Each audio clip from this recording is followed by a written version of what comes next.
Exodus, chapter 16.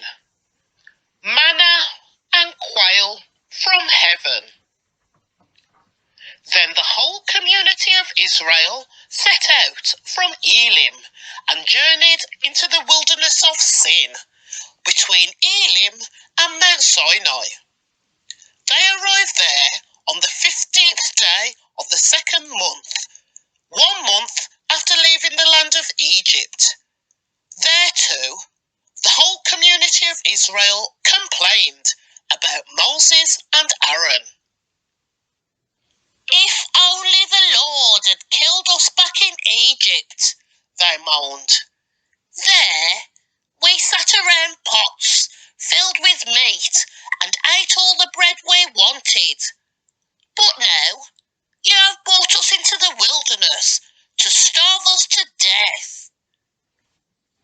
Then the Lord said to Moses, "Look, I am going to rain down food from heaven for you. Each day, the people can go out and pick up as much food as they need for that day. I will test them in this to see whether or not they follow my instructions. On the 6th day, they will gather food, and when they prepare it, there will be twice as much as usual." So Moses and Aaron said to all the people of Israel, "By evening, you will realize it was the Lord who brought you out of the land of Egypt. In the morning, you will see the glory of the Lord, because he has heard your complaints, which are against him, not against us. What have we done that you should complain about us?" Then Moses added, "The Lord will give you meat to eat in the evening and bread to satisfy you in the morning, for he has heard all your complaints against him. What have we done? Yes, your complaints are against the Lord, not against us." Then Moses said to Aaron, "Announce this to the entire community of Israel. Present yourselves before the Lord, for he has heard your complaining."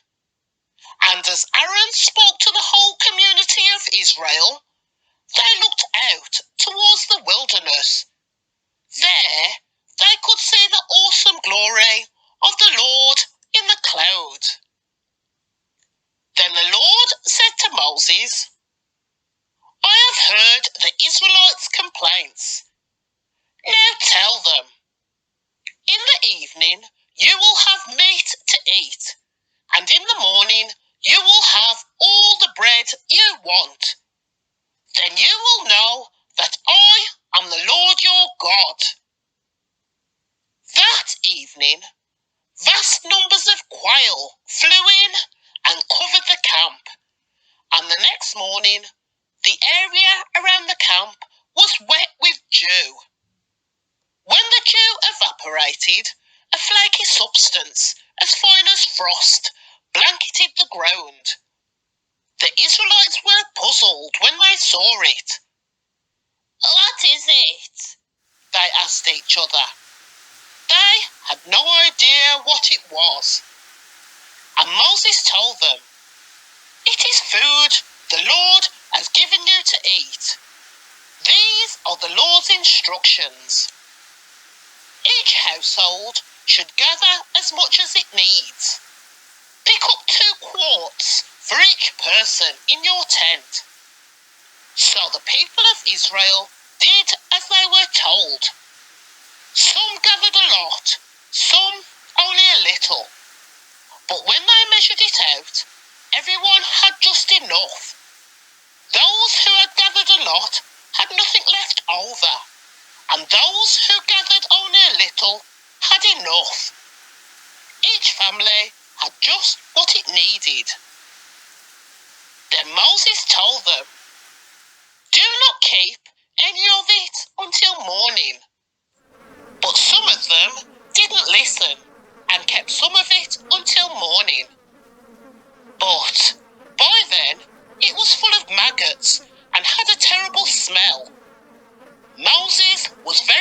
angry with them. After this, the people gathered the food morning by morning, each family according to its need. And as the sun became hot, the flakes they had not picked up melted and disappeared.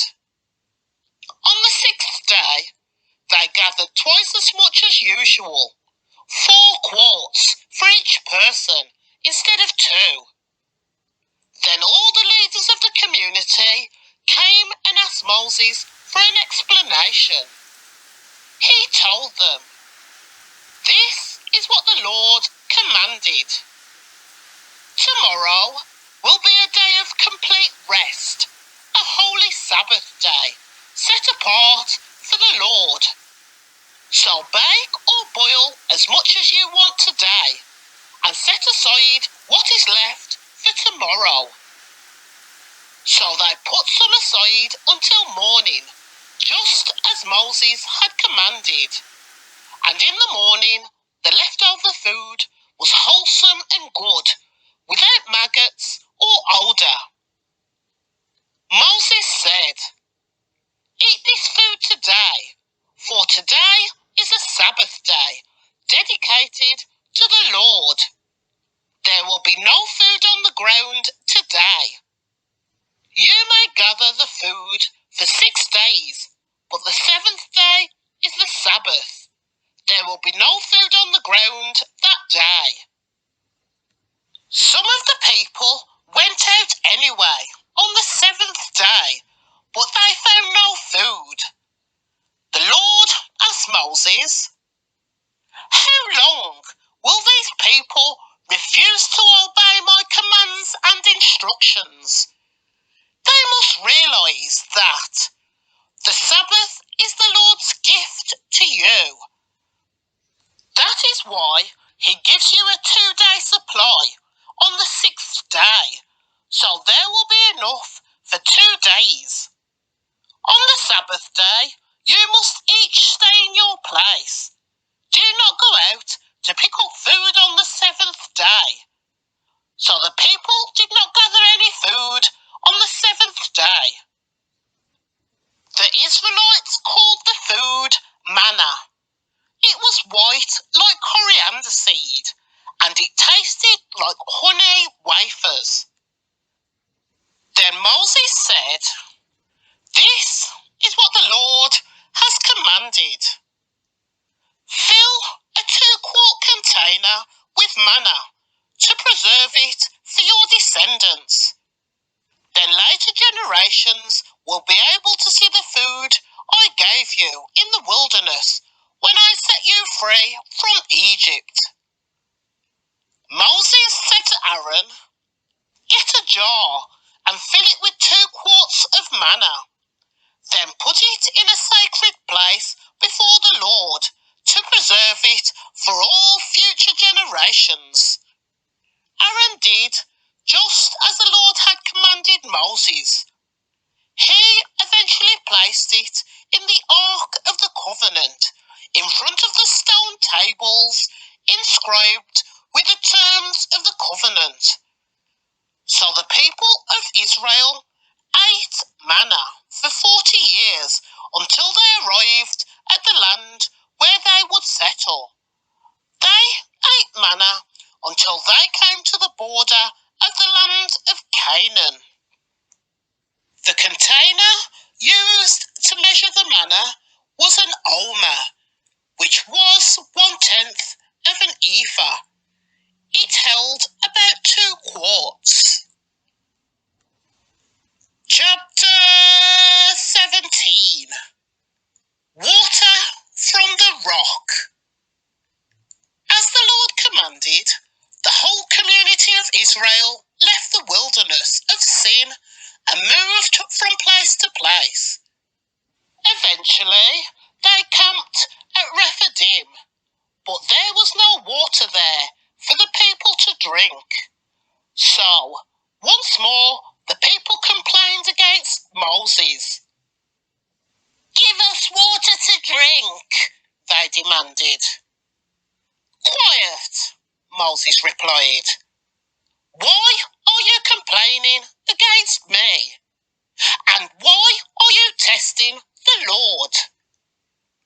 But tortured by thirst, they continued to argue with Moses.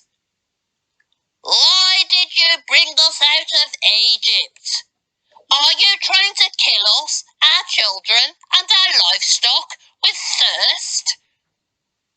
Then Moses cried out to the Lord, "What should I do with these people? They are ready to stone me."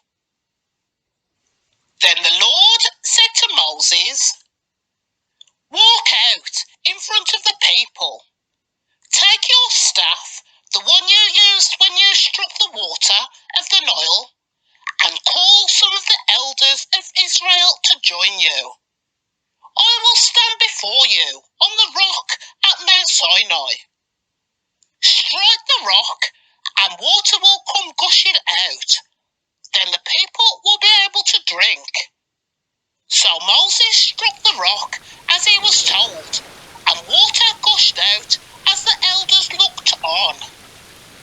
Moses named the place Massa, which means test, and Meribah, which means arguing, because the people of Israel argued with Moses and tested the Lord by saying, "Is the Lord here with us or not?" Israel defeats the Amalekites. While the people of Israel were still at Rephidim, the warriors of Amalek attacked them. Moses commanded Joshua, "Choose some men to go out and fight the army of Amalek for us. Tomorrow I will stand at the top of the hill, holding the staff of God in my hand." So Joshua did what Moses had commanded and fought the army of Amalek. Meanwhile, Moses, Aaron, and Hur climbed to the top of the nearby hill. As long as Moses held up the staff in his hand, the Israelites had the advantage. But whenever he dropped his hand, the Amalekites gained the advantage. Moses' arms soon became so tired that he could no longer hold them up. So Aaron and Hur found a stone for him to sit on. Then they stood on each side of Moses, holding up his hands, so his hands held steady until sunset. As a result, Joshua overwhelmed the army of Amalek in battle.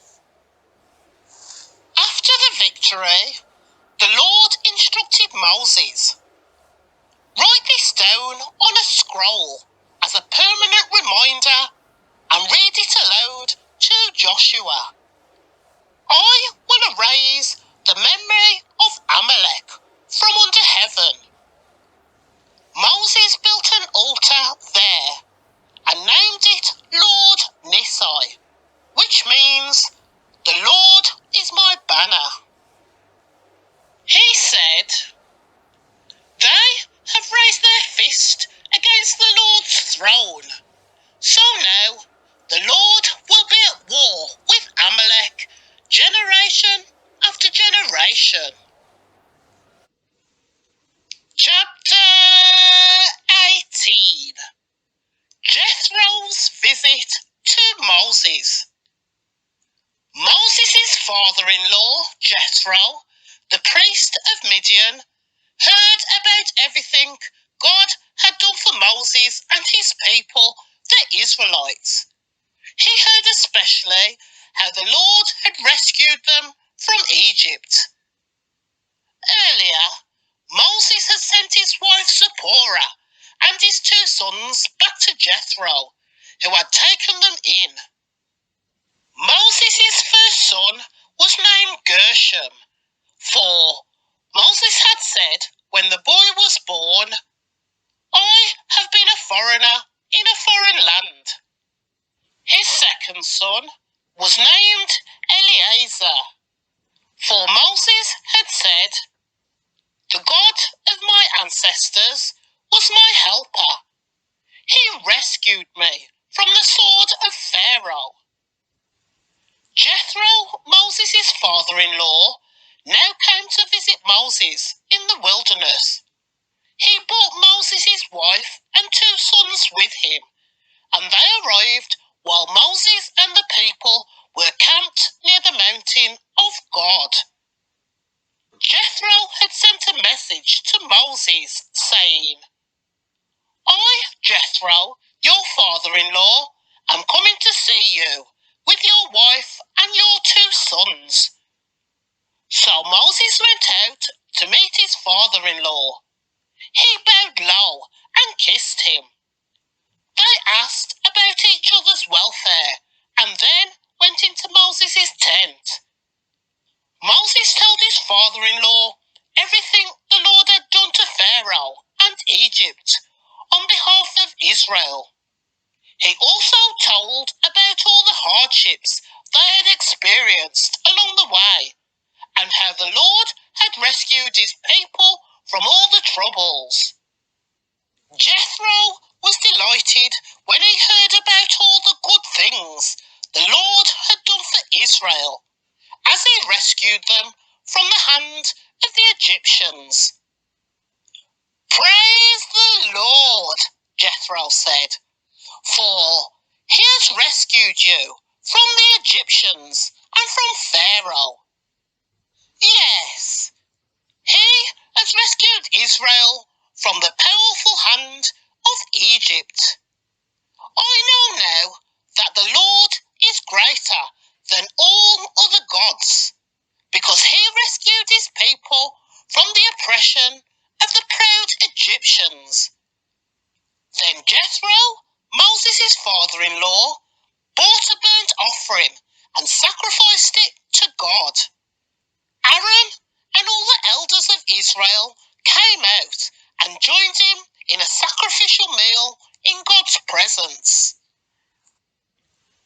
Jethro's wise advice. The next day, Moses took his seat to hear the people's disputes against each other. They waited before him from morning till evening. When Moses' father-in-law saw all that Moses was doing for the people, he asked, What are you really accomplishing here? Why are you trying to do all this alone while everyone stands around you from morning till evening? Moses replied, Because the people come to me to get a ruling from God. When a dispute arises, they come to me, and I am the one who settles the case between the quarrelling parties. I inform the people of God's decrees and give them his instructions. This is not good, Moses' father-in-law explained. You're going to wear yourself out, and the people too. This job is too heavy a burden for you to handle all by yourself. Now, listen to me, and let me give you a word of advice, and may God be with you. You should continue to be the people's representative before God, bringing their disputes to him. Teach them God's decrees and give them his instructions. Show them how to conduct their lives.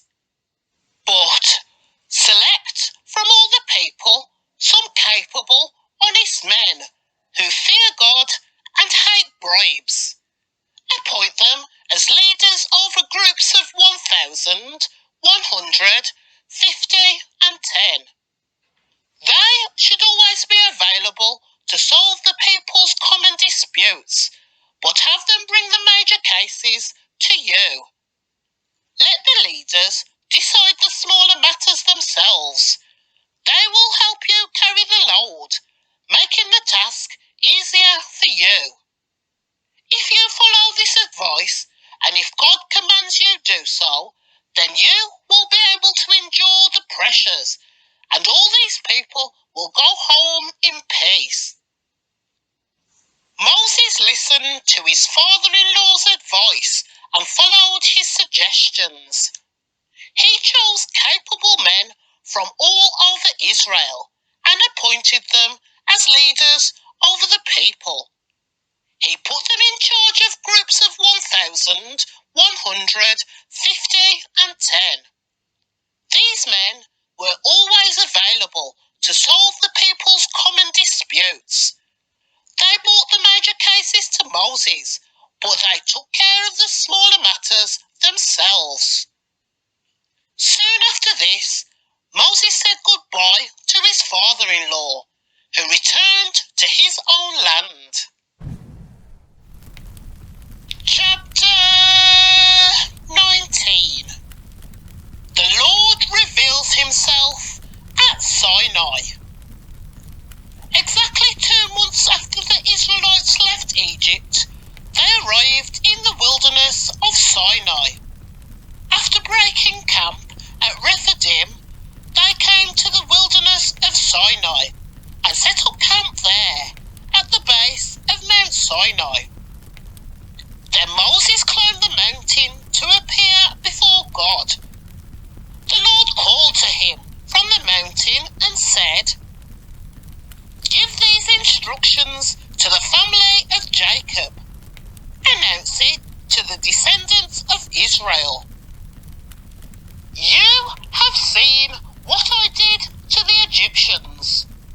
You know how I carried you on eagle's wings and brought you to myself. Now, if you will obey me and keep my covenant, you will be my own special treasure from among all the people on earth. For all the earth belongs to me, and you will be my kingdom of priests, my holy nation."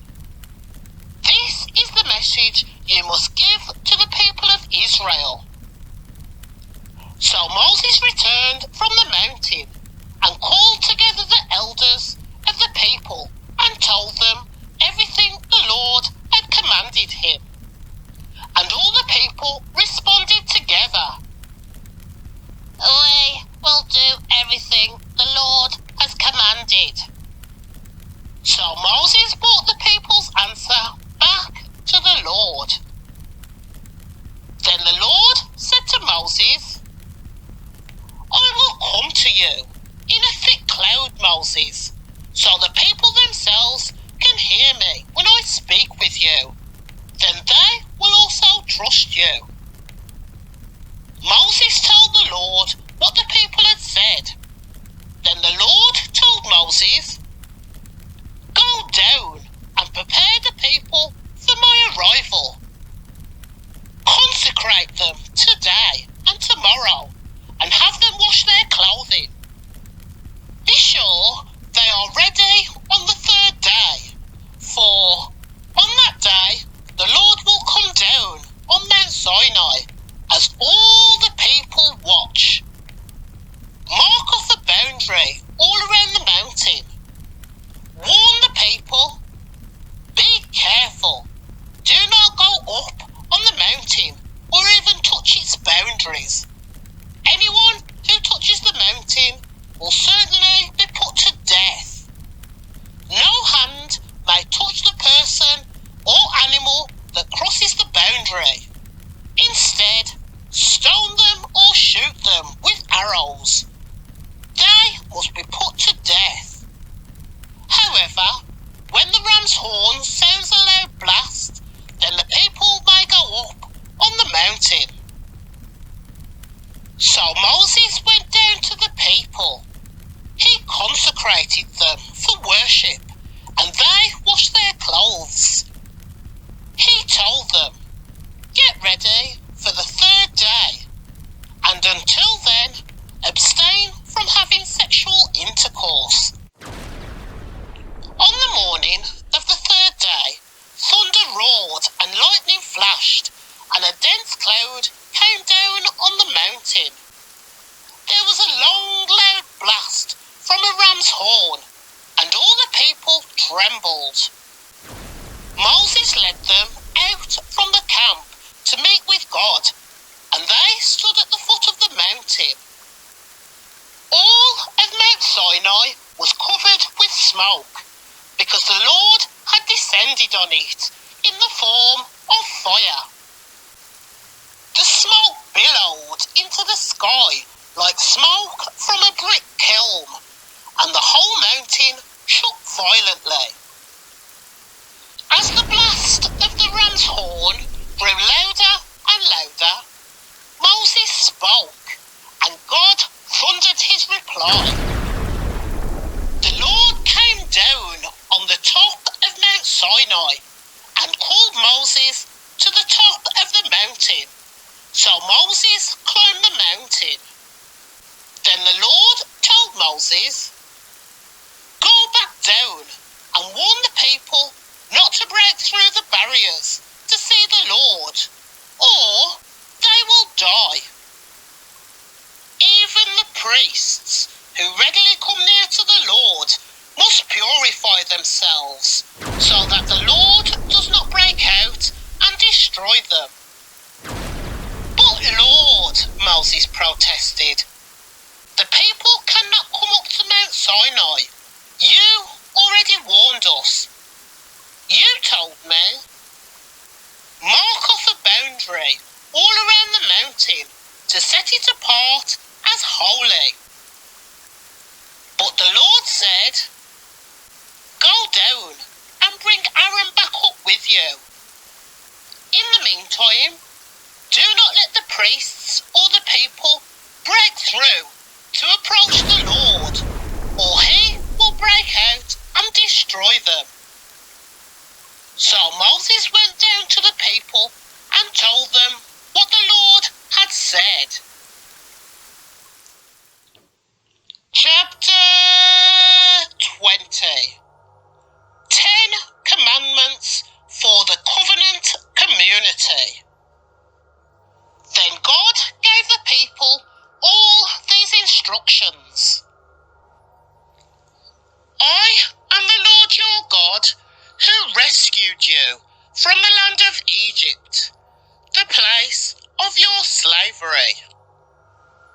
You must not have any other God but me. You must not make for yourselves an idol of any kind, or an image of anything in the heavens, or on the earth, or in the sea. You must not bow down to them or worship them, for I, the Lord your God, am a jealous God, who will not tolerate your affection for any other gods. I lay the sins of the parents upon their children. Their entire family is affected, even children in the 3rd and 4th generations of those who reject me. But I lavish unfailing love for 1,000 generations on those who love me and obey my commands. You must not misuse the name of the Lord your God. The Lord will not let you go unpunished if you misuse his name. Remember to observe the Sabbath day by keeping it holy. You have 6 days each week for your ordinary work, but the 7th day is a Sabbath day of rest, dedicated to the Lord your God. On that day, no one in your household may do any work.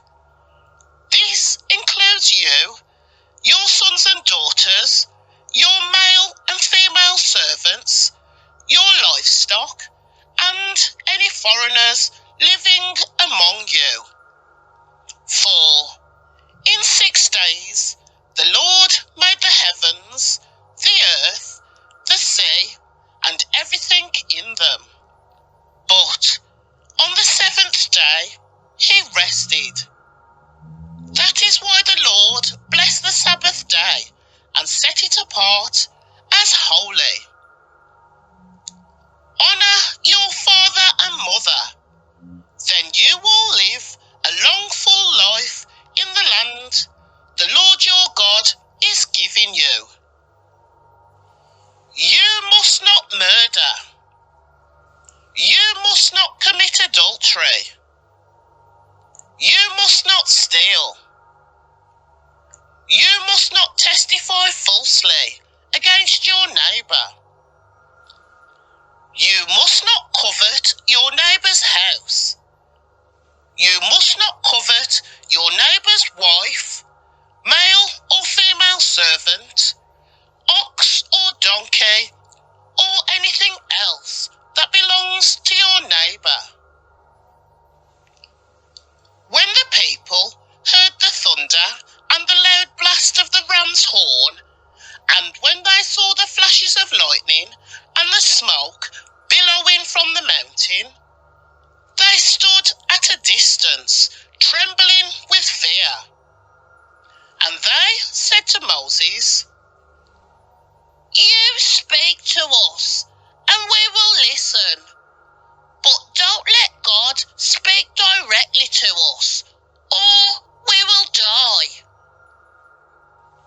"Don't be afraid," Moses answered them, "for God has come in this way to test you, so that your fear of him will keep you from sinning."